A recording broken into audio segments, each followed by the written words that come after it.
Et voilà, salut à tous. Donc on est en live pour notre deuxième vidéo et je suis avec Eric que vous pouvez voir en photo actuellement.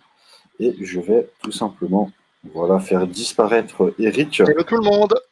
Et alors, donc déjà pour ceux qui nous rejoignent, et je pense que je vais devoir le rappeler à plusieurs reprises, euh, c'est que malheureusement, en fait, j'arrive pas à échanger nos positions en fait à la caméra.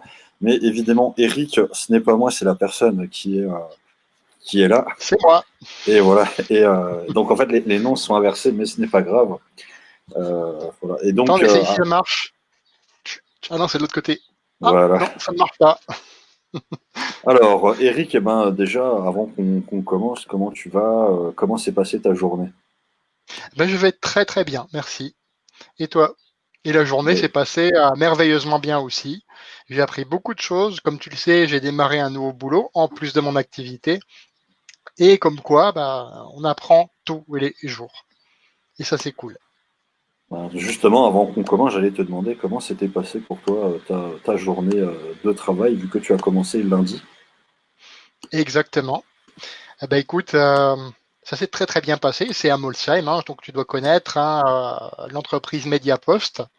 Mhm. Et donc j'ai dégoté un CDI pas plus tard que la semaine dernière là-bas, en plus de mon activité indépendante dans le bien-être. Alors j'en Mhm. dirai plus tout à l'heure parce que je suppose que tu vas me poser les questions. Ouais, n'en dis pas trop tout de suite, il faut Mhm. savoir teaser les personnes qui nous regardent. Mais effectivement, pour rebondir à ta question, Molsheim, qui se trouve juste à côté de Mudzig, donc là actuellement, moi je suis à Mudzig, donc chez Damien, qui était le précédent dans le live, là juste il y a quelques minutes. Donc on est à la pépinière Trempe Entreprise dans les locaux donc, de Damien Hérocorp, qui m'accueille là ce soir pour ce marathon Femmes Inspirantes. Donc merci à lui. Et Merci Damien. voilà, merci. Et bah voilà, j'espère que la soirée va bien se passer, malgré le fait que, évidemment, nos noms sont inversés sur cette bande verte que vous pouvez voir. Euh, et donc, est-ce que tu es prêt, Eric, pour ce live? Je suis prêt. Bah écoute, tout simplement, Eric, pour commencer, voilà, en 3 4 5 minutes, est-ce que tu peux te présenter à ceux qui nous regardent? Voilà, qu'est-ce que tu as eu l'occasion de faire? Tes études, tes passions, les voyages, de manière assez synthétique. D'accord. Alors je m'appelle Eric Epting, je me qualifie moi-même comme aventurier indépendant et c'est ainsi que les autres me qualifient aussi. Et en fait, j'aide les personnes à augmenter leur niveau de bien-être, à l'intérieur avec du développement personnel, à l'extérieur avec un style de vie sain, donc un mode de vie sain, sport, nutrition, et avec un modèle d'entreprise collaborative, à savoir le marketing relationnel. Donc ça les aide par exemple à se créer un second revenu.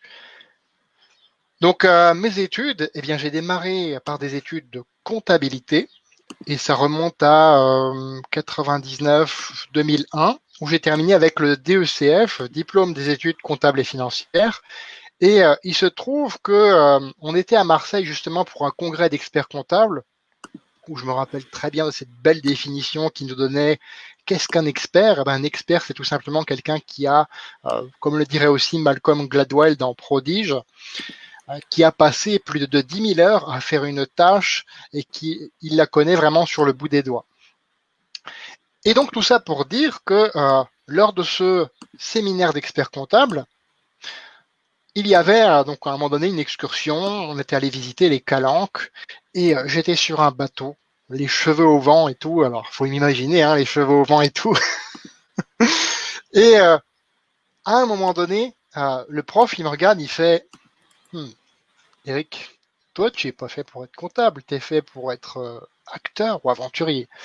Et je sais pas si il l'a dit sur le ton de la plaisanterie ou s'il l'a dit tout simplement s'il était sérieux. Mais en tout cas, ça a fait quelque chose en moi, ça a provoqué un déclic en moi, et je me suis dit, ah, peut-être qu'il a raison. Et il se trouve que quelques mois après, pour une raison X ou Y, je me souviens plus exactement laquelle, eh bien, j'ai arrêté mes études de comptabilité et bien sûr, j'ai passé quand même le DECF que j'ai loupé à 0,36 points près. Mais je me suis dit déjà à l'époque, tiens, c'était pas forcément pour moi. Alors après, oui, comme il fallait manger, je cherchais quand même du travail. Et c'est là, comme ça, que je suis tombé en 2004, cette fois-ci, sur une annonce qui disait, en gros, Société Internationale recherche ses représentants indépendants. Donc du coup, je connaissais rien au métier, je suis allé voir. Et pareil, deuxième déclic, par rapport au marketing relationnel, cette fois-ci, où je suis carrément tombé dedans, un peu comme Obélix dans, Mhm. dans la marmite de potions magiques. Et bien pour moi, c'était ça. Et par la suite, année 2010-2012, entre 2010 et 2012, je me suis rendu compte que en étant justement avec des compagnies dans le domaine du bien-être, compléments alimentaires, Mhm. nutrition, je me suis rendu compte aussi que les gens étaient plus dans un mal-être que dans un bien-être. Tu vois ce que je veux dire? Mhm. Ouais, ouais.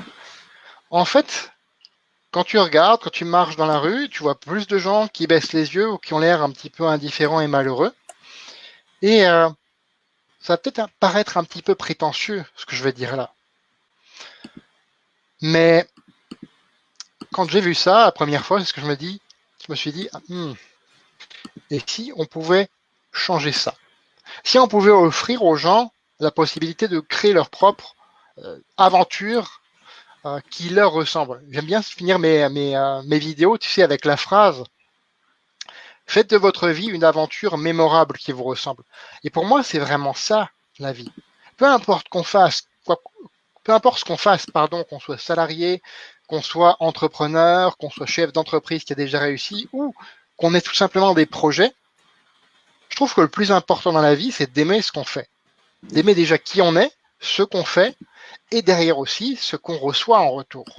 Et ça, j'avais un gros problème avec ça aussi. Voilà. Est-ce que ça te convient comme présentation? Bah écoute, c'est parfait. Je te donne 9,9 sur 10. Je te mets pas Yes, 10 pour que tu puisses voir qu'il te reste encore des progrès possibles. tout à Mais fait. c'est très bien. Alors pour ceux qui nous regardent, évidemment, hein, si vous avez des questions à poser à Eric, n'hésitez pas. De toute façon, voilà, on reviendra aussi à la fin dans la phase de questions-réponses, mais vous pouvez vous poser vos questions tout au long de la vidéo. Alors juste avant qu'on enchaîne justement plus en détail sur tes projets, est-ce que tu as regardé justement la vidéo avec Damien? Non, pas encore. Ah. Eh bien, Damien, à la fin de la vidéo, on a discuté justement aussi un peu de ses passions, donc les voyages. Et ce qui était intéressant, c'est que voilà, lui, il a parlé des voyages qu'il a pu faire. Donc, il conseillait aux gens peut-être d'aller soit en Chine, soit à la Nouvelle-Orléans euh, pour, euh, Hmm. pour voyager, découvrir. Alors, je ne sais pas si toi, tu es déjà allé dans ces pays ou pas. Alors en Chine, non, c'est prévu, puisque c'est sur mon dream board qui est juste au-dessus de moi du coup. C'est prévu, effectivement, de marcher sur la grande muraille de Chine. J'ai pour rêve de marcher tout le long, enfin, tout partout où c'est possible en tout cas. Mhm. Et la Nouvelle-Orléans, je connais pas, mais effectivement, c'est quelque chose qui me tente aussi. Alors, pour info, pour ceux qui me découvrent, j'ai déjà été à 6 mois d'affilée à l'autre bout du monde, entre autres voyages. Notamment, donc, j'ai passé une semaine à Tokyo, où je marchais 20 km par jour pour découvrir la ville. J'ai rencontré des gens hyper sympas, dont un moine qui m'a invité pour aller voir le temple et participer à la prière qui est au pied, le temple qui est au pied du mont Fuji, pardon. Ensuite, j'ai passé donc 3 mois en Nouvelle-Zélande. Donc notamment, j'ai pu manger avec des Maoris qui font passer leur culture aux touristes et aux jeunes pour qu'ils puissent donc faire perdurer la culture maori. Ensuite, j'étais bien sûr voir tous les lieux du tournage, enfin, pratiquement tous les lieux du tournage du Seigneur des Anneaux, dont la fameuse randonnée en Tongariro, Mhm. qui est ni plus ni moins que le Mordor. Et ensuite, j'ai passé 3 mois en Australie et pareil, c'était une expérience inoubliable. Voilà. Comme quoi, on peut avoir des hauts dans la vie où à un moment donné, on voyage, on réalise ses rêves. Après, ça peut arriver qu'on a aussi des bas, mais il faut jamais perdre ses rêves de vue. Tout à fait, Eric. Bah écoute, on voit que effectivement, tu n'as pas eu l'occasion d'aller en Chine ou à la Nouvelle-Orléans, mais tu as déjà fait beaucoup de choses. Et, euh, et je te propose de passer tout simplement en nous parlant de manière un peu plus concrète sur tes projets, sur les actions que tu mènes justement dans ce que tu as pu développer actuellement. Donc pour ceux qui nous regardent, est-ce que tu peux peut-être rentrer un peu plus dans le détail de qu'est-ce que c'est, comment ça fonctionne? Tout à fait. Alors, mon premier projet, c'est justement dans le marketing relationnel. Et donc, c'est avec une entreprise justement de marketing relationnel dans le bien-être, avec des produits, donc des compléments alimentaires et quelques cosmétiques aussi, parce que voilà, il faut quand même qu'on reste jeune aussi, hein, c'est cool aussi. Mhm. Du coup, ce que je me suis rendu compte, c'est que pour donner aux gens donc l'envie d'avoir des produits, ben, il faut les conseiller. Tout le monde s'imagine que la vente, c'est un peu faire son marchand de tapis, donner aux gens simplement, tiens, tu as un produit, donne-moi de l'argent en retour, voilà, je te garantis que tu seras satisfait. Non, ça marche pas comme ça. En fait, ce que je suis en train de monter en ce moment, c'est tout un site qui propose donc 5 erreurs et 10 habitudes, 10 petites modifications en fait d'habitudes simples, peu chronophages et efficaces qui permettent de surmonter ces 5 erreurs. Et derrière, je leur propose bien entendu un accompagnement. Donc tout ça, il y a du sport, de la nutrition, mais aussi de la respiration et bien sûr de l'hydratation parce que l'eau est tellement importante et je suis surpris aujourd'hui d'ailleurs qu'en 2020, personne, enfin pratiquement personne ne prend le temps de s'hydrater assez, de boire assez d'eau durant sa journée. Donc il y a ça. Il y a bien sûr le côté bien-être financier. Donc ça aussi, je propose aux gens de se créer un second revenu. Donc ça, pour le moment, c'est en construction. Hein. Je passe par Internet et je passe également par la vie réelle, notamment tes événements, Lionel, et notamment les apéros winners. Et également donc par les personnes que je rencontre autour de moi ou quand je me déplace justement à ces événements. Ensuite, donc, il y a aussi le développement personnel, parce que j'aurais même dû commencer par ça. Du coup, ça va aller plutôt vers la fin. Mhm. Donc, le développement personnel, c'est un site que je suis en train de créer aussi et qui dit tout simplement comment devenir toi-même en mieux. Comment devenir toi-même en mieux. Donc, bien sûr, je vais donner des conseils sur la confiance en soi, mais surtout aussi des outils pour que les gens puissent donc appliquer sur le terrain. Parce que bien entendu, c'est ça qui manque aussi aujourd'hui. Ce sont des recettes simples que les gens peuvent appliquer sur le terrain et voir, ah oui, ça fonctionne. Ah oui, je ne suis pas quelqu'un de nul ou quelqu'un d'insignifiant. J'ai aussi quelque chose en moi, j'ai aussi cette richesse unique, cette manière d'être, cette authenticité qui me permet de contribuer au bonheur des autres aussi. Et donc le tout est chapeauté bien sûr par un e-book qui s'appelle À la poursuite du bien-être perdu, donc qui résume ce que je te disais en début de Mhm. vidéo, le fait que je vois les gens effectivement qui sont un peu perdus, un peu plus dans le mal-être que dans le bien-être. Et dans cet e-book, effectivement, je suis en train de rajouter encore des phrases, de rajouter des punchlines, tout simplement, j'ai envie de dire, qui bousculent un petit peu comment je pourrais dire ça, ah, Des habitudes. les habitudes, les dogmes sociaux. Voilà, c'est ça. Les dogmes sociaux et ce fameux dogme silencieux qui fait que si en fait t'es personne, t'es juste un numéro, t'es juste ceci, t'es juste cela. Non. Tout le monde a cette richesse unique en lui et chacun peut l'exploiter, un peu comme sa propre mine d'or. Mhm. Ce qui me rappelle d'ailleurs que pour la mine d'or, j'avais fait une belle vidéo à un moment donné où j'étais en Nouvelle-Zélande, du côté de Bannockburn, donc un ancien bassin aurifère, où énormément de gens donc, ont exploité le sol pour en sortir le métal précieux. Quoi. Mhm.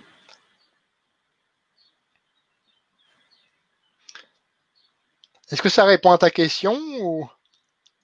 Oui, oui, bah écoute, c'est très bien. Donc, pour ceux qui nous regardent, hein, n'hésitez pas si jamais vous avez des questions à poser à Eric pour rentrer justement un petit peu plus dans les détails de ce qu'il dit ou si vous avez besoin de mieux comprendre. je te propose de continuer tout simplement. Donc là, tu nous as parlé, toi, tu nous as parlé un petit peu de ce que tu faisais de manière un peu plus concrète. Et est-ce que justement ta vie, alors que ce soit personnelle ou professionnelle, a été affectée d'une manière ou d'une autre par ce qui s'est passé, hein, le confinement?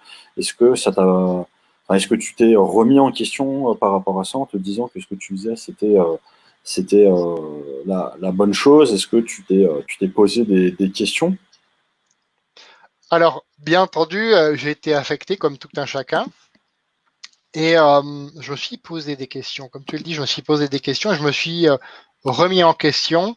Mhm. J'ai cherché en fait pourquoi il faut une pandémie pour que la plupart des gens, même pas tout le monde, commencent à prendre conscience que le bien-être c'est important. Parce que oui, notamment, je, j'ai une équipe dans mon business principal et le chiffre d'affaires a augmenté pendant la période de confinement et continue maintenant à augmenter. Donc ça prouve bien qu'il y a eu une grosse prise de conscience derrière. Et je me dis, s'il faut quand même une pandémie pour qu'on en arrive là, waouh, waouh. Donc même des choses négatives, et ça c'est ce que je me suis dit, même des choses négatives peuvent surgir des résultats positifs, des Mhm. résultats encourageants. Parce que le confinement, dire c'était drôle pour personne, c'était pas quelque chose qui était à prendre à la légère. On s'est demandé à un moment donné si ça arrivait vraiment chez nous, un petit peu, si, je sais pas si tu te rappelles, comme le nuage de Tchernobyl en 86, on me disait, oh, ça va s'arrêter aux frontières, bien sûr, Oui, bien sûr. il y a évidemment des gendarmes volants qui sont capables d'arrêter comme ça les nuages et d'arrêter aussi comme ça les maladies, hein. Ouais, ouais, enfin bref, vous l'aurez compris, on plaisante, hein. Mais c'est ça en fait. Quand tu regardes, quand tu vois les choses telles qu'elles sont, pas pires qu'elles sont, pas non plus meilleures qu'elles sont, se dire tout va bien, je vais bien. Ok, ça va un moment, mais à un moment donné, il faut faire face aux choses. Il faut faire face aux difficultés. Il faut faire face au fait que pendant 2 mois, on a tous été, moi le premier d'ailleurs, enfermés chez nous. Enfermés chez nous à se demander, mais punaise, de quoi l'avenir sera fait? De quoi l'avenir sera fait? Et à un moment donné, bah, j'assistais à une conférence un petit peu comme là, avec un mastermind d'entrepreneurs sur Internet. Mhm. Et du coup, j'ai eu des clés pendant cette conférence, j'ai eu une série de déclics à me dire, mais oui, mais effectivement, c'est ça qu'il faut que je fasse. Et je me suis mis à retaper tous mes sites Internet, ce que je t'expliquais avant, par rapport au bien-être intérieur, extérieur et financier. D'ailleurs, je suis toujours en train de bien les retaper, de me former à ce sujet, Mhm. et de me dire, OK, ça, ça risque d'arriver de plus en plus souvent. Donc, puisque ça risque d'arriver de plus en plus souvent, dans quelle position je vais me mettre? Est-ce que c'est la position de la victime qui va se dire ah mais oui mais c'est comme ça on n'y peut rien, oh de toute façon ma vie est finie, voilà, hein, j'étais comme ça avant, hein. C'est pas pour me moquer que je le fais mais j'étais comme ça à un moment donné, je voulais entendre parler de rien, on parle souvent dans mes vidéos. Mhm. Ou alors est-ce que c'est la position de l'aventurier, la personne que je suis, de se dire ok ça va être difficile, ok pardonne-moi l'expression mais ok tu vas en chier, tu vas en chier. Donc, Je te pardonne, Eric, je te pardonne. merci. Donc, autant voir la situation telle qu'elle est, rechercher là où tu as du pouvoir, là où tu peux améliorer les choses pour toi et pour les autres, et faire en sorte que tu puisses te distinguer aussi de la concurrence, hein, parce qu'il ne faut pas se leurrer non plus. Dans le bien-être, dans la nutrition, dans le sport, il y a énormément de concurrence. Dans le développement personnel, je t'en parle même pas. Mhm. Et pareil dans le marketing relationnel. Donc à un moment donné, c'est comment je vais utiliser ma richesse unique pour apporter de la valeur à autrui. C'est ça la vraie question que je me suis posée pendant le confinement et que je continue même après à me poser. Mhm. Est-ce que tu as trouvé la réponse ou pas? Alors réponse, effectivement, donc j'ai déjà mes 3 pistes, mes 3 leviers que je vais utiliser. Et notamment, j'en parle de nouveau beaucoup dans mon e-book, hein. Et autour de ça, il y a plein de choses, plein de prises de conscience. D'ailleurs, je partage énormément donc de petits panneaux visuels. Et ce qui me fait bien rire d'ailleurs, c'est hier, je partageais une phrase toute pourrie en disant qu'est-ce que tu préfères, l'échec ou les regrets? Et d'ailleurs, je te la pose la question. Qu'est-ce que tu préfères, l'échec ou les regrets? Bah, enfin, moi, personnellement, je préférerais sans doute l'échec, puisqu'on est capable de tirer les leçons d'un échec et d'aller vers des opportunités et de réussir, alors que les regrets, c'est justement quand on n'a pas su tirer les leçons d'un échec. Voilà. Ou quand on n'est même pas passé à l'action. C'est Mhm. surtout ça que j'entendais dans ma phrase. Et je vois la réponse des gens. Je me dis, ah ok, c'est intéressant. C'est intéressant. Donc, la personne là, je peux peut-être l'aider à Mhm. voir comment démystifier l'échec. Ou au contraire, voir comment lui éviter des regrets plus tard. Parce que pour le moment, elle préfère ne pas passer à l'action, procrastiner par peur de l'échec. Tu vois? Mhm. Mais est-ce que le fait de ne pas faire, ce n'est pas aussi une forme d'échec? Parce que si on ne le fait pas, au final, bah, si on tente rien, on reste à zéro, si tu veux. Exactement. Et d'ailleurs, juste pendant les premiers jours de confinement, j'ai eu ma marraine, donc Ruth Bradford des États-Unis, qui, euh, qui m'a dit, Eric, tu sais, tu devrais faire des lives. Comme Mhm. tu en faisais à un moment donné, tu devrais en faire un tous les jours. Et depuis, je crois que c'est le 22 ou le 23 mars qu'elle m'a dit ça. Je me rappelle plus exactement. Mais depuis ce jour-là, je fais un live par jour. Sauf le dimanche, effectivement, le dimanche, je me repose. Et autrement, je fais un live par jour. Et je partage donc soit des sujets, soit des pensées qui me viennent, soit des lives sport, d'ailleurs on en a fait un ensemble, Mhm. soit des lives sur la nutrition, soit des lives sur tout autre sujet, hein, même des sujets rigolos, hein, parce que le bien-être passe aussi par l'humour. Effectivement, nous avons eu l'occasion de faire un live sur le sport, et je remarque que tel Dieu, tu te reposes le septième jour. Donc il n'y a pas que lui qui prend du repos aussi le dimanche. Voilà. Ah ben, c'est important aussi de prendre un moment pour soi, de repos, ou même de marche dans la nature, hein, c'est Mm. aussi cool. Surtout en ce moment où soit il fait chaud, soit d'un coup la température tombe. Mais dans la forêt, c'est une espèce de constance, une espèce de température, de microclimat, et c'est magnifique. Et en plus, tu prends énormément d'énergie quand tu vas en forêt, et tu prends énormément de plaisir aussi. Bah écoute, ça tombe bien que tu parles de ça parce que je te propose de passer justement sur les projets d'avenir que tu peux avoir, donc que ce soit personnel ou professionnel. Est-ce que dans les 1 an, 2 ans, voilà, tu as déjà prévu de faire des choses? Oui, tout à fait. Déjà de lancer les 3 sites à fond avec de la publicité. Donc c'est pour ça que je travaille aussi à côté, hein, pour me constituer vraiment un budget de publicité pour vraiment passer à la vitesse supérieure. Parce que c'est pas mon problème, ça a longtemps été est-ce que je suis compétent ou pas? Il n'y a pas de je suis compétent ou pas, je le suis. Point. Aujourd'hui, je le sais, j'ai confiance en moi.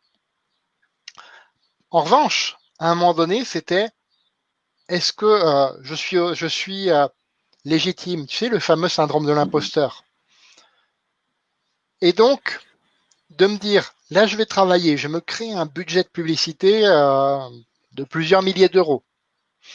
Ce budget, je vais l'utiliser pour trouver les bonnes personnes à qui je vais contribuer. Donc ça, c'est le Mhm. côté un petit peu professionnel. Après, les projets d'avenir, tu les connais, hein, c'est pouvoir voyager à nouveau, allez, pourquoi pas de nouveau 6 mois à l'autre bout du monde, peut-être pas d'affilée, mais au moins 3 mois par an, tu vois, dans les 2 à 3 prochaines années.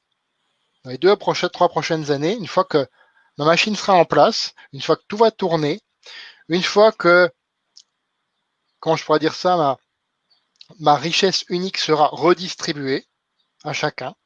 Et là, effectivement, je pourrais profiter moi aussi de ce retour et du fait de recevoir.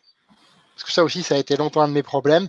Maintenant, à l'avenir, ça va être aussi d'accepter de recevoir plus. Tu vois, de pas me dire ah mais non, je mérite pas, mais non, je fais juste mon boulot, etc. Tu vois, quand on me dit un truc, je dis oui, merci. Ça, c'est un entraînement aussi. Savoir dire non, c'est difficile, mais savoir dire oui aussi. Et ça, c'est un de mes projets aussi, d'apprendre à dire oui plus souvent. Ensuite, donc voyager, continuer de faire du sport, ça aussi. Rencontrer de nouvelles personnes encore. Donc des personnes comme toi d'ailleurs, qui font des choses excellentes, merveilleuses et qui permettent à chacun d'avancer tout en conservant sa propre voix, son authenticité. Mais toi aussi, tu es comme ça, Eric. Je te remercie. Bah écoute, ouais, c'est cool.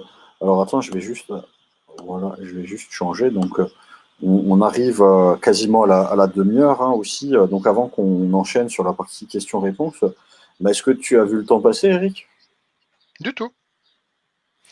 Ouais, effectivement, apparemment, les gens ne voient pas le temps passer. Alors, je sais pas si c'est parce que je suis là avec vous et que quand je suis là, le temps n'existe plus. Mais, euh, mais effectivement, donc pour ceux qui nous regardent, hein, n'hésitez pas. Voilà, si vous avez des questions à poser à Eric, voilà, si vous voulez approfondir en fait des choses sur lesquelles il est intervenu ou si vous avez des questions tout autres à lui poser, n'hésitez pas.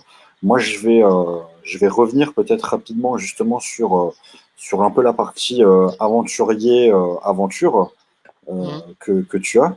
Donc, tu as été dans plusieurs pays. C'est quoi le pays en fait qui t'a fait le plus vibrer parmi les pays dans lesquels tu as été? C'est la Nouvelle-Zélande. Et d'ailleurs, j'ai prévu de m'y installer d'ici 5-10 ans, dépendant comment ça marche. Mhm. Euh, donc, pouvoir m'y installer. Y contribuer aussi à la cause maori, parce que ça, c'est quelque chose qui me tient à cœur. Et donc, vraiment, la Nouvelle-Zélande, quoi. Rien que d'y penser, j'ai des étoiles dans les yeux, j'ai des pensées qui s'évadent, là. Bah, justement, est-ce que tu as une espèce de philosophie de vie un peu dans ce sens ou par rapport aux Maoris, enfin, c'est quelque chose qui t'a touché profondément ou Mhm. enfin, je sais pas si tu connaissais déjà un petit peu avant d'y être allé ou tu as vraiment découvert là-bas, tu as une espèce de Alors, claque. j'avais entendu parler, pour tout te dire, je savais même pas l'orthographier correctement, le mot, Mhm. hein. Donc, j'ai découvert quand je suis vraiment allé là-bas. J'ai découvert des gens super qui, malheureusement, se sont fait abuser. Et tu vois, je parle souvent dans mes vidéos aussi du mythe du bon sauvage confronté à la civilisation. Et là, on a, j'allais dire, un très bon exemple, très bon, oui, mais pas très positif, parce que il faut savoir que quand les Anglais sont arrivés, les Français n'ont pas été mieux, hein, donc ne soyons pas Mhm. chauvins. Donc quand les Anglais sont arrivés pour conquérir toute voile dehors le territoire maori et la Nouvelle-Zélande, pays qu'on appelle aussi le long nuage blanc, eh bien, quand ils sont arrivés, la première chose qu'ils ont fait, c'est qu'ils les ont considérés comme des sauvages, ils ont fait du troc, etc. Mais c'était jamais en faveur des Maoris, c'était toujours en Mhm. leur faveur. Genre, ils achetaient une île pour 100 euros. Hein. Je te fais une caricature, mais en fait, c'est ça. Hein. Ils achetaient une île pour 100 euros. Ils leur disaient, bah, si vous apprenez pas votre catéchisme, le christianisme, on vous considère comme des sauvages, on vous tue, on vous réduit en esclavage. Tu vois. Et le summum de ça, c'est quand j'étais à Wellington, le musée Te Papa, Mhm. où j'ai appris qu'à un moment donné, les Maoris avaient fait pour qu'il y ait pour que la guerre cesse en fait entre les Anglais et les Maoris, ils ont fait un traité. Donc les deux civilisations se sont réunies. Hein, on a vu les généraux anglais et donc les colons anglais et les chefs des tribus maoris de l'autre côté de la table. Ils ont discuté. Et bien même dans le traité, il y a eu une entourloupe mais énorme. Mhm. J'ai pas d'autre mot pour ça. Il faut savoir qu'il a été, il a été traduit en maori et il a été traduit en anglais. Et en maori, il disait à peu près, donc les Maoris ont le même droit que les citoyens de l'Empire, du royaume de l'Angleterre, tout simplement, ont le même droit que les colons. Et dans la version anglaise, ce traité disait les Maoris sont soumis à la Grande-Bretagne et au royaume. Donc tu vois, il y a eu vraiment une entourloupe. Et ça, quand on me l'a expliqué, quand je l'ai vu là-bas au musée, ça m'a complètement choqué, quoi. C'est de se dire, ah ouais, elle est belle, la soi-disant civilisation, hein. Sans remettre en question tous les progrès qu'on a faits, les progrès technologiques, les progrès techniques. Je veux dire, il y a eu des abus.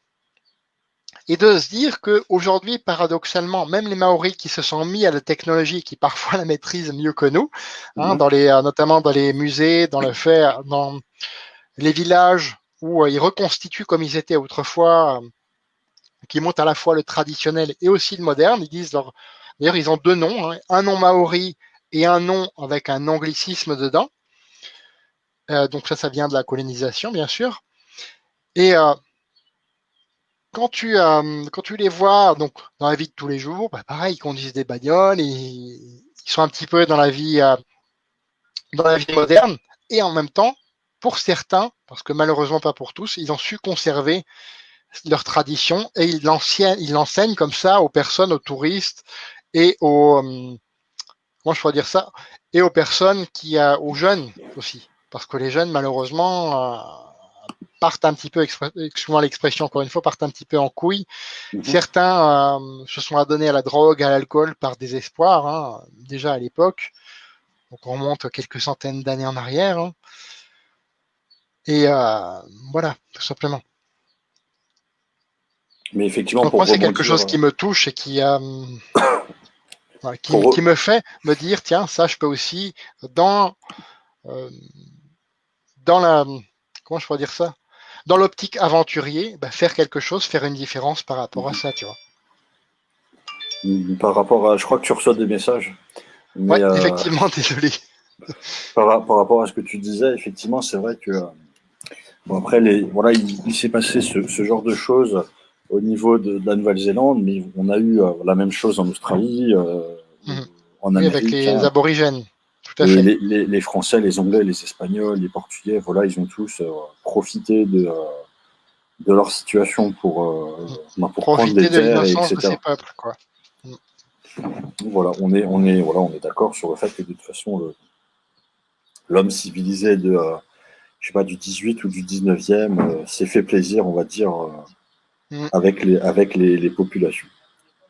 Bah écoute, je sais pas si y aurait peut-être aussi un pays où tu aimerais aller plus tard. Un pays où j'aimerais aller, il y en a plusieurs, hein. Je saurais pas te dire tous, mais effectivement, donc l'Irlande, ça me plaît bien aussi. Mhm. Tout le côté Scandinavie, pareil, la Norvège, la Suède et tout ça, le Danemark, c'est des pays où je rêve d'aller aussi, notamment pour y voir un petit peu en hiver, pourquoi pas, hein, alors quand il fait bien froid, pour voir ce que c'est un vrai hiver, comme nous on n'a plus dans nos régions, quoi. Après, pourquoi pas les plages aussi, hein. Les plages aussi. Alors quelqu'un me dit Notre-Dame de la Garde. Ah oui, bah pourquoi pas, Notre-Dame de la Garde, j'y étais déjà aussi, à Marseille. Ah, Et il y a quelqu'un qui t'a envoyé un message personnel pour répondre. ouais, bah, il y en a plein en ce moment qui m'envoient des messages personnels. Alors, j'essaie de me concentrer, mais parfois c'est vrai que je suis un petit peu perturbé, mais tout va Ah, bien. ça arrive, ça arrive. T'inquiète pas, de toute façon, tu te reposeras dimanche et tout ira bien. Ouais, effectivement. Parce que là, c'est un petit peu en phase de réglage, notamment par rapport à mon travail plus mon activité. Donc, il y a des choses qui ne sont pas encore parfaites et ça aussi, ça apprend à lâcher prise. Mm. Ok. Bah écoute, on n'a pas d'autres questions au niveau du chat. Donc on arrive un petit peu à la fin de ce live avec toi, Eric. Ben, moi, je te remercie déjà d'avoir participé à ce marathon. Donc juste avant toi, il y a eu Damien, il y a eu Eric ici présent. Donc encore une fois, hein, Euh, Eric, en fait, il est là. Il y a une petite inversion sur les flèches. Et on va revenir d'ici 5-10 minutes à peu près, le temps que je prépare la suite avec Déborah. Est-ce que tu seras parmi nous, Eric, pour suivre l'aventure de Déborah? Eh ben, écoute, oui, avec grand plaisir. Merci à toi, Lionel, en tout cas. Merci, merci à toi. Donc à 20h, 20h05, 20h10 au plus tard, je vais être avec Déborah en live. Et ensuite, aux alentours de 21h30, ce sera Priscilla que tu connais bien, si je ne m'abuse, Eric. Tout à fait. Voilà, donc on finira le marathon avec Priscilla et aux alentours de 22h, 22h15, 22h30, je pense, au grand maximum, on aura fini donc cette soirée marathon qui aura duré à peu près 4 heures. On aurait dû, j'en profite juste pour dire, hein, on aurait dû être 5. Malheureusement, vous ne serez que 4. Voilà, ça se voit bien à l'écran, puisque une des intervenantes a eu un petit problème, mais elle interviendra sur un prochain live qui aura lieu sans doute fin août. Voilà, donc Ok. ça se fera quand même un petit peu plus tard. Et, euh, et voilà, alors je vais juste en profiter pour mettre voilà l'image d'Eric. Et L'image tiens, d'Eric. avant qu'on se quitte, est-ce que cette image a été prise en Nouvelle-Zélande? Alors, non, pas du tout. Cette image a été prise en Suisse, près du pont du Trift. Alors, c'est près de Berne, pour ceux qui connaissent. Mhm, Et c'était une sacrée randonnée. C'était une sacrée randonnée, 2000 mètres de dénivelé, je crois, un truc comme ça. mhm. Euh, 4-5 heures de marche, peut-être même plus. Et quand on arrive, on a ce paysage-là devant nous, c'est magnifique. Comme quoi, parfois, il n'y a pas besoin d'aller à l'autre bout du monde pour vivre une aventure qui nous ressemble. Bah écoute, je crois que tout a été dit. On va se quitter sur ces mots. Tu me dis quand tu es prêt pour qu'on quitte. Je suis prêt. Bah écoute, bah on se retrouve dans 5-10 minutes avec Déborah. Bah, à tout de suite.